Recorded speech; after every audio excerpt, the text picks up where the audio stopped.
Bonjour, soyez les bienvenus. Je suis très heureux de vous retrouver. Focus Business en partenariat avec le Figaro.fr. C'est l'émission qui donne la parole aux leaders qui façonnent l'économie française, notre économie. Aujourd'hui, je reçois Jean-Jacques Rongère, directeur solutions chez ITsoft. Soyez le bienvenu et je suis très heureux de vous recevoir. Merci beaucoup. ITsoft, en quelques mots, en quelques chiffres, c'est quoi ? Alors, ITsoft, c'est une entreprise française. Nous proposons et nous accompagnons tout type d'organisation avec des solutions SaaS qui permettent de digitaliser la relation client et relation fournisseur, sans oublier les risques de fraude documentaire. Toutes nos solutions intègrent évidemment de l'intelligence artificielle. ITsoft, c'est environ 200 collaborateurs et je dirais que notre dimension humaine nous permet d'avoir une très forte proximité avec nos clients, en particulier sur leurs problématiques métiers, mais également sur les obligations réglementaires. Et vos points d'implantation, c'est important aussi de le signaler ? Alors, nous avons créé la société dans le sud, entre Nîmes et Montpellier, et nous avons des représentations à Paris, en région parisienne, à Rueil-Malmaison et au sud de Londres. Donc, en gros, pour résumer, c'est une entreprise de la tech. Alors, on est d'accord ? Non, nous sommes avant tout éditeurs de logiciels. Nous avons décidé de capitaliser sur des technologies en propre en nous appuyant sur une équipe de recherche-développement 100% française, ce qui nous permet d'apporter à nos clients un haut niveau de sécurité sur les données, c'est très important dans notre monde d'aujourd'hui, et une innovation continue pour nos solutions. Concrètement, nous investissons environ 25% de notre chiffre d'affaires en recherche-développement tous les ans.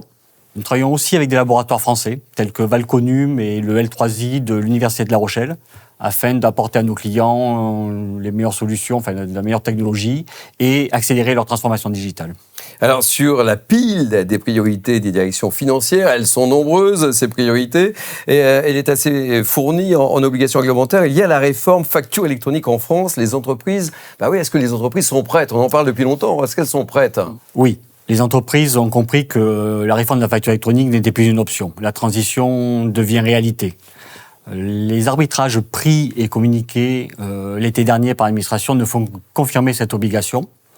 En revanche, en discutant avec différents acteurs, lors de la journée de la facture électronique ou sur le dernier salon Vivatech, on se rend compte que beaucoup d'entreprises n'ont pas commencé l'étude de leur flux.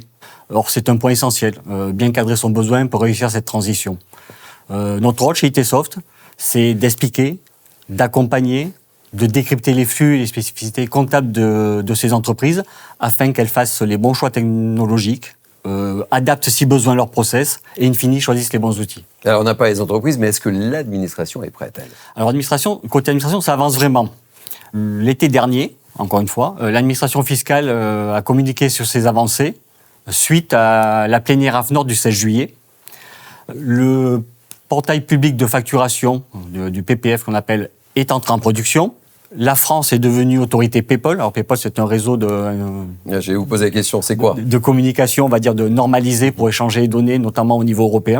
Et enfin, 3 nouvelles normes techniques AFNOR ont été publiées. La première concerne le format et le cycle de vie de la facture. La seconde décrit les interfaces techniques. Et la troisième, les cas d'usage dans le domaine du B2B, business to business. Alors, chose importante, zéro improvisation du côté des directions financières. Alors, si vous le permettez, Thierry, oui, j'ai eu un petit détail, j'ai oublié. Allez-y. C'est du détail, mais ça a son détail importance. explique parfois beaucoup de choses. Exactement, et puis ça fait un peu de buzz. Exactement. La PDP, qu'on appelait la plateforme de dématérialisation partenaire, a changé de nom. Maintenant, on appelle ça une PA, pour plateforme agréée. Alors, c'est juste un changement de nom. L'émission reste identique, mais c'est vrai qu'il y a eu pas mal de buzz là-dessus, donc je voulais y revenir. C'est important. Alors, je vous pose la question quand même. Côté direction financière, zéro improvisation possible. D'ailleurs, on improvise peu quand on est à la tête d'une direction financière. Zéro improvisation possible. On n'arrête plus la réforme de la facture électronique, c'est vraiment en marche. Et notre rôle, justement, c'est d'empêcher les entreprises de jouer l'improvisation. Du coup, nous accompagnons les directions financières pour leur expliquer les spécificités de la réforme, on va dire travailler avec eux sur les avancées et enfin les accompagner dans la mise en œuvre de celle-ci. Ce qu'on vit aujourd'hui, c'est une mini-révolution pour les métiers, en fait. Une mini-révolution, mais en quoi, justement, ça consiste, une mini-révolution ? Ça veut dire quoi, finalement ? Alors, si je me permettais... Vous pouvez vous permettre. Merci beaucoup. Je dirais que cette mise en forme, cette réforme, c'est essentiellement de la tuyauterie. De la tuyauterie. Oui. Enfin oui. Expliquez-moi. Alors Ça veut dire quoi, la tuyauterie ? j'utilise volontairement ce terme de tuyauterie parce que, en fait, l'objectif prioritaire, la première étape de cette réforme, c'est de faire passer tous les flux factures entre un vendeur, un acheteur et l'administration fiscale à travers des plateformes d'échange, les fameuses PDP ou PA maintenant.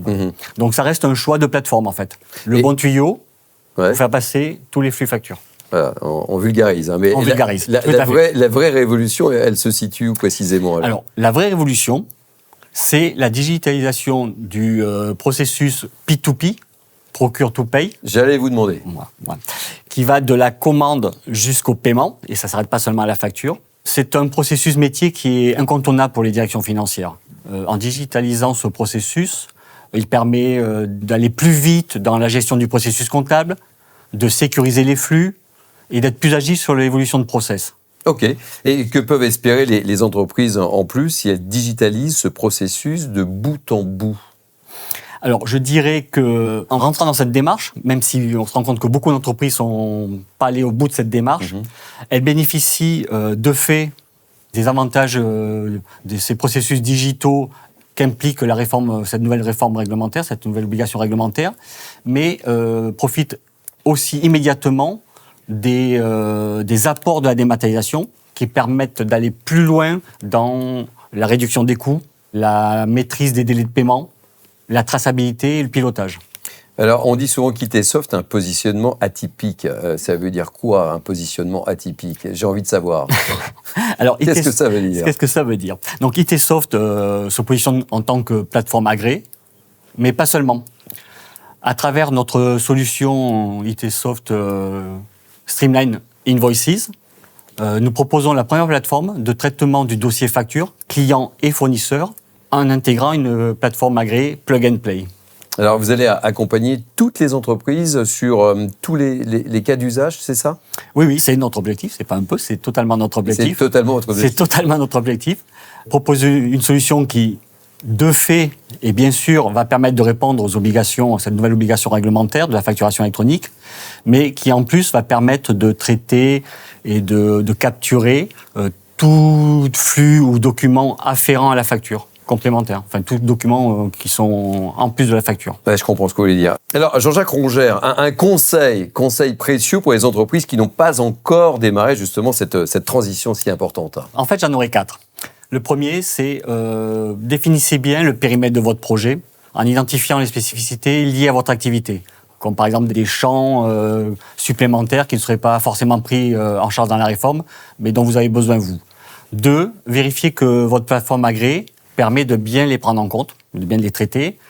3, très important, je dirais, en interne, identifier les acteurs métiers et techniques qui vont permettre de vous accompagner dans cette transition. Et enfin, vérifier que votre plateforme agréée s'intègre bien avec votre écosystème, donc les outils métiers qui existent déjà dans votre système d'information, tels que votre ERP. Allez, on arrive au terme de cette émission. Il y a toujours une tradition dans cette émission. Un mot, une phrase pour vous résumer ITsoft. Alors, ITsoft, c'est vraiment le partenaire qui permet d'accompagner les organisations dans leur transformation digitale et notamment sur le traitement de cette réforme, que ce soit en France ou à l'international. Jean-Jacques Rongère d'ITsoft était mon invité. Merci d'être venu nous voir chez Focus Business sur lefigaro.fr.